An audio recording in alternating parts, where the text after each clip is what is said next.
Pendant l'examen, c'est possible qu'on arrive au bout d'une rue où on ne peut pas continuer tout droit et que l'examinateur ne nous dise rien. Il veut savoir si l'on est capable d'analyser la situation et de prendre des décisions par nous-mêmes. Dans ce cas-ci, c'est assez évident qu'on doit tourner à gauche. Dans certains autres cas, cependant, ça pourrait être un peu plus difficile à voir, surtout avec le stress de l'examen. Comme ici, par exemple, où le panneau qui indique un sens unique est un peu effacé. Donc, avant de demander à l'examinateur « Qu'est-ce que je dois faire ?», cherchez des indices visuels comme des panneaux, et si ça s'applique à l'endroit où vous passez votre examen, la direction des voitures stationnées. Aussi, ne pas oublier qu'un terre-plein sépare une rue en deux sens, donc si on fait face à une situation où on ne peut pas continuer tout droit parce qu'il y a un terre-plein devant, on doit tourner à droite, comme par exemple quand on sort du terrain de stationnement. Une erreur très fréquente commise par les apprentis est de suivre aveuglément ce que font les autres conducteurs devant. Et l'une des erreurs que les conducteurs devant font beaucoup est celle-ci. Rappelez-vous, on ne peut pas franchir une ligne continue. Donc, s'il y a une voiture devant qui stationne, on doit attendre. Évidemment, il y aura des situations où l'on n'aura pas le choix de franchir la ligne pleine. La plupart du temps, ce sera pour dépasser des camions qui déchargent de la marchandise ou même des fois des voitures normales stationnées en double.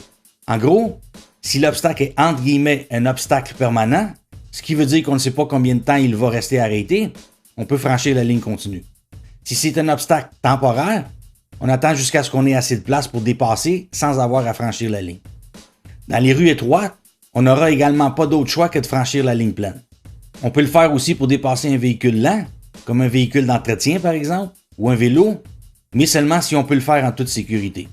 Donc, évidemment, on ne peut pas le faire s'il y a du trafic dans la voie opposée, dans une courbe, sur une pente ou dans toute autre situation où on ne peut pas voir le trafic dans la voie opposée. Ici, j'approche d'une intersection et je vois que la circulation en face commence à ralentir. Donc, je dois m'assurer de toujours laisser l'intersection libre, de sorte à ne pas bloquer la route aux gens qui arrivent dans l'axe perpendiculaire. Au feu de circulation, la lumière peut devenir rouge pendant qu'on attend, et si on est dans l'intersection, on va bloquer la route aux usagers qui arrivent dans l'axe perpendiculaire. Même aux intersections sans feu, on doit toujours laisser l'intersection libre. Ici, c'est pas juste une question de courtoisie, c'est une loi, donc on peut avoir une contravention si on bloque l'intersection. Une bonne chose à faire à l'examen est d'analyser la situation pendant que l'on attend aux lumières rouges. Si on passe notre examen pendant les heures d'école, on devra porter une attention particulière aux autobus scolaires, ils peuvent allumer leur lumière à tout moment. Si on croise un autobus scolaire qui a les feux rouges activés, on doit arrêter à une distance d'au moins 5 mètres. On doit arrêter même si on arrive du côté opposé de la rue. Attention, c'est l'une des amendes les plus chères en termes d'argent et de points de démérite, et à l'examen, c'est un échec automatique. Ce conducteur ici aurait dû attendre à la lumière, même si elle est verte pour lui, parce qu'en s'arrêtant ici, il ne respecte pas la marge de 5 mètres.